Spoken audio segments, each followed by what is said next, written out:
कैसा रहा बेटा आज का आपका कफीला का पेपर? कमेंट में जरूर जरूर बताना। अब बिल्कुल टाइम वेस्ट बिना किए हम क्या करेंगे, सीधा मूव ऑन करते हैं अपने एचआरएम के लिए कि मैम टाइम बहुत कम है, 1.5 दिन के अंदर कैसे इतना बड़ा सिलेबस एचआरएम का मैं खत्म कर सकता हूँ। तो बेटा आज इस वीडियो में डिस्कस करते हैं। इस वीडियो के अंदर आपकी जून 25 एग्जामिनेशन में आप कैसे ए+ सिक्योर कर सकते हो उसकी सारी टिप्स एंड टेक्निक्स है। विच मीन्स इस वीडियो के अंदर मैंने हर चीज आपकी कवर कर दिया। आपको अलग अलग मल्टीपल वीडियो को रेफर करने की रिक्वायरमेंट ही नहीं। चाहे बीकॉम प्रोग्राम का बच्चा है, ऑनर्स का बच्चा है, कोई भी बच्चा, दोनों में से हर बच्चा इस वीडियो को रेफर कर सकते हैं। इस वीडियो के अंदर मैं आपको यूनिट वाइज वेटेज बताऊंगी, टाइप्स ऑफ क्वेश्चन कैसे पूछे जाने वाले एग्जामिनेशन में वो बताऊंगी, पेपर का पैटर्न क्या रहने वाला वो बताऊंगी, केस स्टडी जो होगी उसके बारे में डिस्कशन करके दूंगी किस तरह की केस स्टडी आपकी आएगी।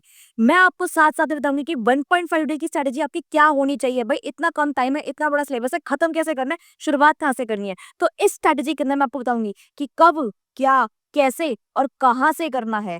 उसके बाद एक आपके लिए बोनस टिप है जो आपको पूरे यूट्यूब पे छान मारना कहीं नहीं मिलेगी। मैं आपको पेपर प्रेजेंटेशन टिप देने वाली हूँ, ऐसी कुछ टिप देने वाली हूँ जिससे आपके A+ सिक्योर होंगे, जिससे आप हर क्वेश्चन के अंदर एचआरएम के हर क्वेश्चन के अंदर फुल मार्क्स लेकर आओगे। कम लिखकर भी फुल मार्क्स लेकर आ सकते हो विद प्रूफ। मेरा एक स्टूडेंट था प्रीवियस ईयर के अंदर, उस वक्त फुल मार्क्स रिसीव हुए थे। जो मैंने उसको प्रेजेंटेशन टिप शेयर करी थी वो टिप्स मैं आपको शेयर करने वाली हूँ। तो वीडियो को बिल्कुल ध्यान से सुनना ताकि आपसे एक भी इंपॉर्टेंट चीज मिस आउट ना हो। एक एक चीज को डिटेल में समझेंगे, एक एक चीज को करेंगे और इसके अलावा आपको कुछ भी और रेफर करने की रिक्वायरमेंट होगी ही नहीं, कोई और वीडियो देखने की चीज नहीं है।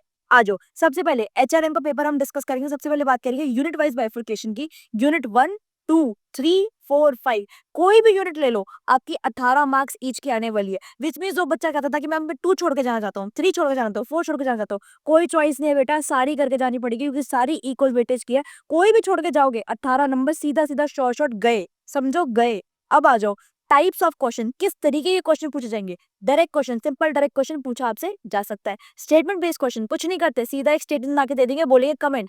आपके जितने भी क्वेश्चन है, आपके जो भी टॉपिक है उसमें स्टेटमेंट बनाएंगे, लिखेंगे कमेंट, लिखेंगे give reason. Statement based question short notes आपसे पूछे जा सकते हैं। डिफरेंस बिटवीन जब भी आएगा आपको हमेशा उसके बेसिस लिखने हैं। विदाउट बेसिस डिफरेंस बिटवीन में आंसर अगर आप लिख कर आते हो तो पूरे नंबर कभी भी नहीं मिलेगा अगर बेसिस नहीं लिखा तो। और यही चीज मैं आपको आगे प्रेजेंटेशन टिप में भी दिखाने वाली कि डिफरेंस लिखोगे, अगर डिफरेंस के अंदर बेसिस लिखोगे तो पूरे पूरे नंबर आपको मिलने के चांसेस है।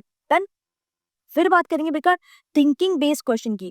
थिंकिंग बेस्ड क्वेश्चन के अंदर आपको अपना माइंड अप्लाई करना पड़ता है। ये एक तरीके के आपके वैल्यू बेस्ड क्वेश्चन होते हैं जिसके अंदर हर बच्चे का आंसर डिफरेंट होता है। आपको क्वेश्चन पढ़ के आपका आंसर कुछ और हो सकता है, आपके साथ वाले बच्चे का आंसर कुछ और हो सकता है। तो ये थिंकिंग बेस्ड क्वेश्चन होते हैं। और लास्ट में आपके किस तरीके के क्वेश्चन आ सकते हैं, केस स्टडी बेस्ड क्वेश्चन की केस स्टडी कैसे आएगी उसके बारे में मैं डिस्कस करके दूंगी कि आपको किस तरीके की केस स्टडी कैसे करनी है और उसका क्या आपको माइंड एप्लीकेशन करना है, क्या चीजें सोचनी है केस स्टडी पढ़ते समय।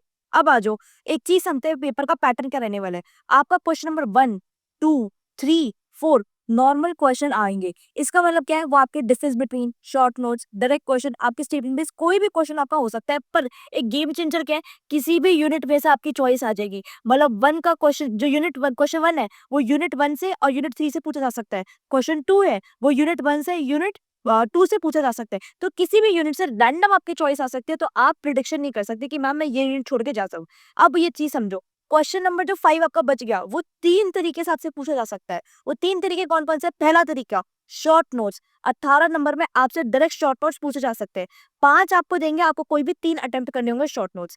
इसके आने की प्रिडिक्टेबिलिटी कितनी है, चांसेस कितने हैं? सिर्फ 5% ही प्रिडिक्टेबिलिटी की आपसे शॉर्ट नोट्स पूछे जा सकते हैं। सेकंड तरीका, आपसे नॉर्मल क्वेश्चन पूछे जा सकता है 18 मार्क्स के अंदर। नॉर्मल बेसिक क्वेश्चन आपसे डाल देंगे और आपसे 18 मार्क्स में क्वेश्चन 5 में वो पूछ जाएंगे।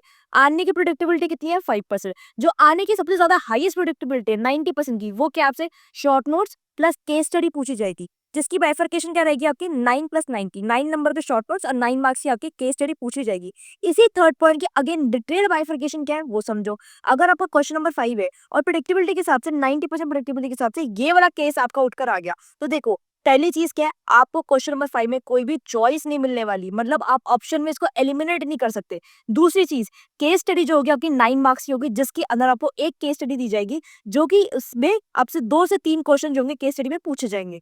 तीसरी चीज, जो आगे आपके 9 मार्क्स बच गए बचे हुए, उसके अंदर आपसे शॉर्ट नोट्स पूछे जाएँगे। 4 शॉर्ट नोट्स में से आपको कोई भी 2 शॉर्ट नोट्स को करके आना है। शॉर्ट नोट्स आएँगे मैम कहाँ से? यूनिट 2, 3, 4, 5 से, व्हिच मीन्स यूनिट 1 से शॉर्ट नोट नहीं आएगा, नहीं आएगा।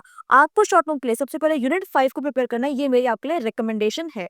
अब एक चीज़ समझो, जो केस स्टडी बेस्ड क्वेश्चन है, जो कि 9 मार्क्स का आएगा, उसकी मैम थोड़ी-सी डिटेल अंडरस्टैंडिंग दे दो। वो ये कह रहे हैं कि यूनिट 1 और 2 में से नहीं पूछा जाएगा। कहाँ से पूछा जाएगा?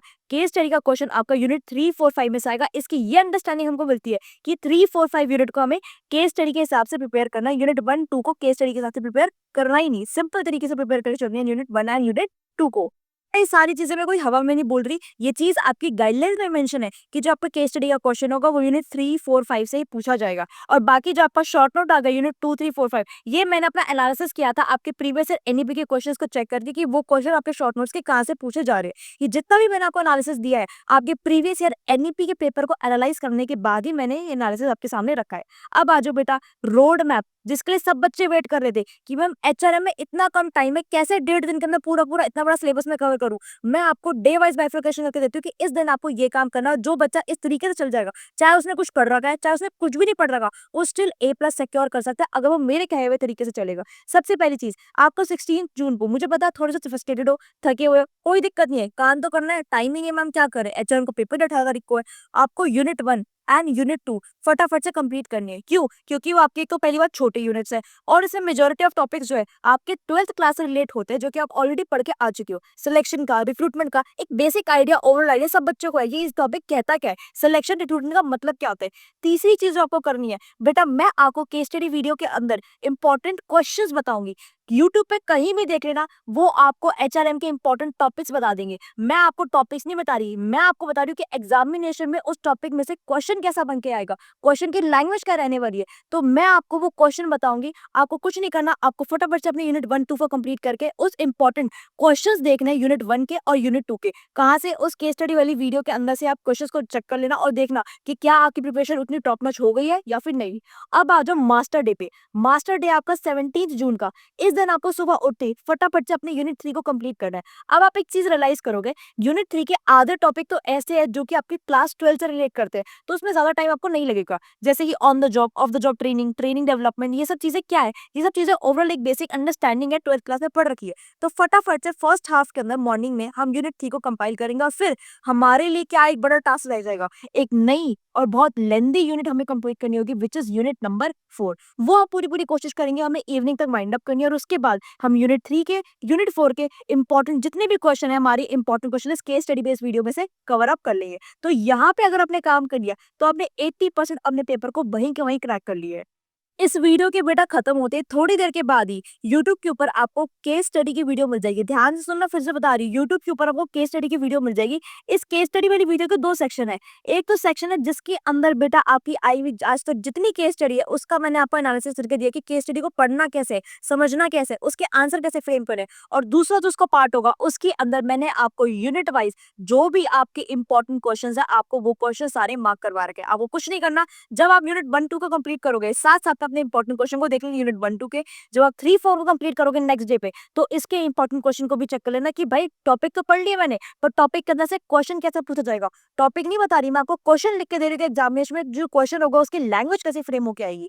अब आपको क्या करना है बेटा, फटाफट से अपने आप को इस कम्युनिटी पे ज्वाइन कर लेना है एंड अभी छोड़ के मत जाओ वीडियो को, स्किप मत करो वीडियो को। क्यों? क्योंकि अभी आपके लिए एक बोनस टिप पेंडिंग है। उस बोनस टिप से आपका जो पेपर जिसके अंदर आप B, C स्कोर करने वाले थे, वो कैसे A+ में सिक्योर होगा, अब वो खुद ट्रांजिशन देखोगे। अब आपको फटाफट से कम्युनिटी को ज्वाइन कर लेना है। इस कम्युनिटी के अंदर ऊपर बेटा सारा रेलेवेंट मटेरियल आपको शेयर कर दिया जाएगा एंड ये मत सोचना कि मेरा आखिरी पेपर है। ये कम्युनिटी आपके सेमेस्टर 6 तक कंटिन्यू करेगी एंड जैसे आपका सेमेस्टर 2 के पेपर खत्म होंगे, सेमेस्टर 3 का जो रेलेवेंट मटेरियल होगा आपको इस कम्युनिटी पे पोस्ट कर दिया जाएगा। अब दूसरी चीज, आपको भाई सारी प्रिपरेशन करनी कहाँ से है मैम? आपको ये सारी प्रिपरेशन करनी है HRM के हैंड रिटन नोट्स से। ये नोट्स का लिंक आपको डिस्क्रिप्शन के अंदर मिल जाएगा। ये नोट्स मैंने बहुत ही आराम से, बहुत शिद्दत से बना रखे, जिसके अंदर मैंने आपको सारे पॉइंटर्स मेंशन कर रखे हैं, जो पॉइंटर्स के अंदर एक्सप्लेनेशन देनी है वो एक्सप्लेनेशन मेंशन कर रखी है, जो इंपॉर्टेंट कीवर्ड जो एग्जामिनर चाहता है वो सारे कीवर्ड्स मेंशन कर रखे हैं, आपको निमोनिक्स दे रखे हैं कि आप कैसे चीज़ों को लर्न कर सकते हो, आपके कलरफुल प्रेजेंटेशन चार्ट्स है जिसके हिसाब चीज़ों को रिकनसाइल कर सकते हो, रिमेंबर कर सकते हो।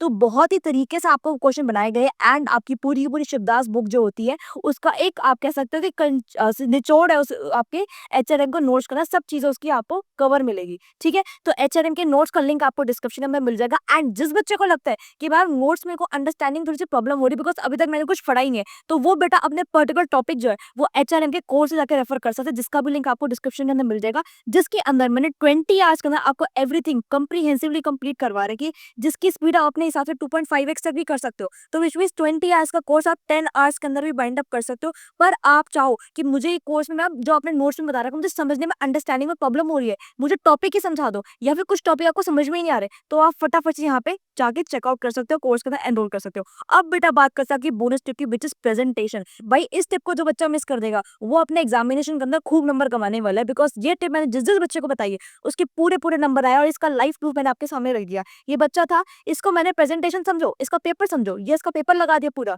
अब देखो इसने पूरे पेपर के अंदर क्या क्या चीजें कर रखी है, पूरे 20 और 20 इसको इंटरनल में मिली है। अब उसने क्या कर रखा है, सबसे पहली चीज सबसे पहले इस बटन ने लगा रखे हैं डबल मार्जिन, आपको डबल मार्जिन लगाना है। एक बार मैं आपको चाहती हूँ कि 2 बार मैं फिर से रिवाइज करा दूं जिस बच्चे को कंफ्यूजन चल रही थी। भाई देखो सिंपल चीज क्या है, 16 जून को आपको यूनिट 1 और 2 करनी है, जिसके अंदर आपको अपने इंपॉर्टेंट क्वेश्चन जो मैंने आपको बता रखे वो सारे सारे क्वेश्चन भी आप चेक कर लेना। 17 जून को आपको यूनिट 3 और यूनिट 4 करनी है, जिसकी वजह से आपका 80% पेपर जो होगा वहीं पे क्रैक हो जाएगा। उसके बाद जो रिमेनिंग बेटा आपकी यूनिट 5 रह गई है, रात में उसकी प्रैक्टिस कर लेना, यूनिट 5 अपनी प्रिपेयर कर लेना रात के अंदर, और फिर उसके बाद नेक्स्ट डे जब आप आओगे आपको कुछ नहीं करना, आपको सिर्फ और सिर्फ रिवीजन करनी है। कहाँ से? एचआरएम के हैंड रिटन नोट्स में से। वक्त आपका काम सिर्फ रिवीजन रिवीजन का रह जाएगा, और रात तक हम यूनिट 1 से लेकर यूनिट 5 सारी वाइंड अप कर देंगे। तो इसलिए प्रैक्टिस करना कि ये आप इवनिंग तक खत्म करना, ताकि नाइट के अंदर केस स्टडी से तो आधा काम खत्म हो जाएगा, जो छोटे मोटे टॉपिक रह जाएंगे आपके यूनिट 5 के और रात में रिवीजन करके खत्म कर लेना। ठीक है, अब आ जाओ बेटा इसके बाद प्रेजेंटेशन के अंदर सबसे पहली चीज क्या करनी है, आपको डबल मार्जिन छोड़ने। यूं नहीं कि मैम यहाँ पे मैं लिखने लग जाऊँ बीच बीच में इतना इतना मार्जिन छोड़ लूँ, सिग्निफिकेंट आपका जितना मार्जिन ये बच्चा दिखा रहा है उतना मार्जिन छोड़ना है। ये आपकी प्रेजेंटेशन टिप नंबर 1। उसके बाद एक चीज पढ़ो, development of skill knowledge attitudes quality of an individual is known as training. तो ट्रेनिंग कैसे लिखी उसने, डेफिनेशन को ही चार्ट फॉर्म में डाल दिया कि training is the development and enhancement of skill knowledge attitude qualities of individual और एम्प्लॉइज। जो डेफिनेशन थी उसी डेफिनेशन को उसने चार्ट फॉर्म के अंदर डाल दिया। तो सबसे पहली टेक्निक हमने क्या सीखी मैम, डबल मार्जिन। दूसरी टेक्निक मैम, जो भी डेफिनेशन लिख रहे हो जो भी कंटेंट लिख रहे हो उसको चार्ट फॉर्म में डालने की कोशिश करो, ताकि कंटेंट कम है पर फिर भी हमने अपना पेपर भर दिया, पूरा पूरा पेपर लिखा इतना सही पर फुल लग रहा है पूरा का पूरा, मैम पूरे पूरे नंबर देगी। अब आ जाओ, डबल अंडरलाइन करो, जो भी आपकी इंपॉर्टेंट चीज है, जो पॉइंटर्स है जिनको आपको हाईलाइट करवाना है उनको डबल अंडरलाइन करके चलो। उसके बाद आंसर्स हमेशा अपने पॉइंटर्स में दो। पहली चीज, पैराग्राफ में लिखोगे कहानियां लिखते रहोगे कोई नहीं पढ़ने वाला, कोई भी नहीं पढ़ेगा बेटा आपकी कहानियों को, किसी को उतना टाइम नहीं होता। पॉइंटर्स में लिखोगे सीधा उसके सजेस्टेड आंसर से मैच करेंगे चीजें, सजेस्टेड आंसर से मैच करते ही वो सीधा सीधा आपको पूरे नंबर देगा बिना किसी हेजिटेशन के। एक चीज अपने बच्चे को हमेशा बता के चलते कि जितना आसान आप एग्जामिनर के पेपर चेक करना बनाते हो उतनी आसानी से वो आपको नंबर देगा। अब ये देखो, चार्ट प्रेजेंटेशन करके दो, कितनी अच्छे तरीके से वो चार्ट प्रेजेंटेशन देख के खुश हो जाएगा कि भाई हाँ पॉइंटर पता है, वो अंदर आके एक्सप्लेनेशन ही नहीं पड़ेगा और चार्ट से ही खुश हो जाएगा। उसके बाद अगर आपका डिफरेंस बिटवीन है तो डिफरेंस बिटवीन के अंदर हमेशा बेसिस मेंशन करना। इस बच्चे ने क्या किया, 5 नंबर का क्वेश्चन था, सिंपल 5 पॉइंटर लगाए, 5 नंबर अंदर। बेसिस जरूरी है, बेसिस नहीं लिखोगे तो पूरे नंबर नहीं मिलने वाले। उसके बाद देखो, इसने चार्ट बनाया हर पैराग्राफ के बाद, एक पैराग्राफ लिखा चार्ट बना दिया, फिर एक पैराग्राफ लिखा चार्ट बना दिया, फिर एक पैराग्राफ चार्ट बना दिया, मतलब जो भी पैराग्राफ में लिखा था उसको एक चार्ट फॉर्म में ले आया।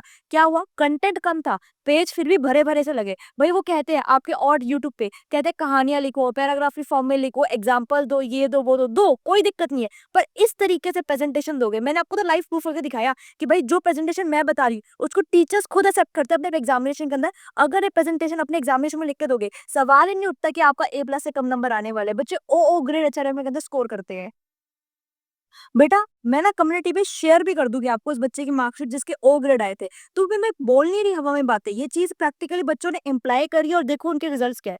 आपके पास कंटेंट कम था, स्टिल आपको फुल मार्क्स सिक्योर हुए हर क्वेश्चन के अंदर। यहाँ पे देखो, अगर कटिंग हो भी है, यूँ नहीं कि ब्लैक से काटे-काटे आपने मार दिए, सिंपल पेंसिल से कट करके देखो, पता भी नहीं चल रहा कि कटिंग हुई है, तो मैंने आपको हाइलाइट करके दिखाया है। कोई बता भी नहीं सकता कि बच्चे ने पेपर के अंदर कटिंग करी है। दूसरी बात, अगर क्वेश्चन आपका खत्म हो गया है, तो एक लाइन बनाओ ताकि आपके आंसर जो है वो प्रॉपर्ली डिफरेंशिएट हो। मैं आपको सिंपल चीज़ ये बता रही हूँ कि थ्योरी के पेपर के अंदर जहाँ आपके नंबर 60 आने वाले थे, वहाँ आपके नंबर कैसे 70, 80, 90 पहुँचते हैं, वो उस चीज़ की प्रेज़ेंटेशन बता रही हूँ। सिर्फ़ प्रेज़ेंटेशन का ही ऐसा खेल होता है, जिससे जिस बच्चे के 50, 60 आने वाले होते हैं, उस बच्चे के 70, 80, 85, 90 तक नंबर आते हैं पूरे के पूरे पेपर नंबर। आप थ्योरी के अंदर लाना मुश्किल होता है। वो चीज़ कैसे पॉसिबल है, वो सारी चीज़ें आपको बता रही हूँ। मेरिट्स सब हेडिंग जो होती है ब्लैक के अंदर लिखो ताकि डिफरेंशिएट हो ईज़िली। अब देखो इस बच्चे ने क्या किया, पिक्टोरिकल प्रेजेंटेशन करके दिखाई है जॉब रोटेशन की। इस बच्चे ने क्या किया, जो भी मेरिट्स डीमेरिट्स एक्सप्लेन करे, इसको दिखाया, अपने सिंबल्स यूज करे उस चीज को, जो मेरिट्स डीमेरिट्स लिखे उसी को शॉर्ट में लिख दिया। टीचर यही पढ़ते हैं, पूरे नंबर दे देती है। अब देखो अगेन उसने इस चीज को शॉर्ट में रिपीट कर दिया, टीचर ने उसको गुड मार्क दिया कि भाई उनको समझ में आ रहा है। मैं ये चीज दिखा रही हूँ, टीचर खुद उसको चेक करके मार्क्स दे दिया। तो आप समझ रहे हो कि ये प्रेजेंटेशन हर एग्जाम में चाहता है कि पेपर में बच्चा करके दिखाए। अब आगे आ जाओ, क्लियर पॉइंट्स लिखे नीट के साथ, कोई कटिंग नहीं करी, कोई ओवर राइटिंग नहीं करी, पूरे पूरे नंबर मिले। मैं आपको दिखाया कि इस प्रेजेंटेशन के थ्रू 20 ऑफ 20 बच्चे ने स्कोर करे हैं। तो अल 20 और 20 इंटरनल में आ सकते हैं, तो मेन एग्जामिनेशन के अंदर आपके 90 आउट ऑफ 90 बच्चे स्कोर करे, उसकी ओ ग्रेड वाली मार्कशीट में आपको शेयर कर दूंगी और उसने भी बिल्कुल सेम यही प्रेजेंटेशन करी है। तो बेटा मैंने आपको बोनस टिप के अंदर वो चीज बताई है जो कि आपको कहीं यूट्यूब पे नहीं मिलने वाली, इसलिए चैनल को सब्सक्राइब कर देना। इस एफर्ट के लिए मैंने आपको हर चीज एक सीक्वेंस के अंदर इसी वीडियो में बता दी कि आपको कोई और वीडियो रेफर करने की रिक्वायरमेंट ही ना हो, आपकी सारी प्रॉब्लम का सॉल्यूशन मिल जाए। और मैंने आपको बता भी दिया कि इस वीडियो को थोड़ी देर बाद ही आपको केस स्टडी की बेटा वीडियो मिल जाएगी, जिसके अंदर से अपने सारे इंपॉर्टेंट क्वेश्चन जो होंगे, टॉपिक पढ़ा इंपॉर्टेंट क्वेश्चन देखिए, टॉपिक पढ़ा इंपॉर्टेंट क्वेश्चन देखिए, आपका सारा काम वहां से खत्म हो जाएगा। एचआरएन की टॉप नॉट प्रिपरेशन करेंगे एंड बच्चे ए प्लस नहीं ओ ग्रेड भी लेकर आएंगे अगर आप मेरे कहने से चलोगे तो। ठीक है बेटा, all the very best for examination. खूब अच्छे से प्रिपरेशन करेंगे, जैसा मैंने बोला वैसी सारी चीजें ध्यान रखना। जो 6 बातें मैंने आपको बताई है, उन 6 बातों पे ध्यान रखना एंड चैनल को सब्सक्राइब कर रखना ताकि मैं और यूजफुल कंटेंट आपके लिए लाके दूँ। तब खुद रियलाइज करती होंगी कि मैम ऐसी चीज मुझे कहीं नहीं मिलेगी जितने इफेक्टिव तरीके से, जितने कंसाइज और प्रिसाइज तरीके से आप चीजें बता देती हो। तो बेटा इसीलिए थोड़ी से एफर्ट के लिए मेरे आप थोड़े से और एफर्ट करो। एक आपका लाइक जो होगा, एक आपका सब्सक्राइब ही होगा, मुझे और मोटिवेट करेगा कि सेमेस्टर दी के अंदर मैं आपकी हेल्प करूँ। ठीक है, all the very best examination. अच्छे से मेहनत करना और अपना कमेंट सेक्शन बता के जाना कि कंपनी लॉ का पेपर आपका कैसा गया। इंपॉर्टेंट क्वेश्चन लिस्ट आपके लिए कितनी ज्यादा हेल्पफुल रही।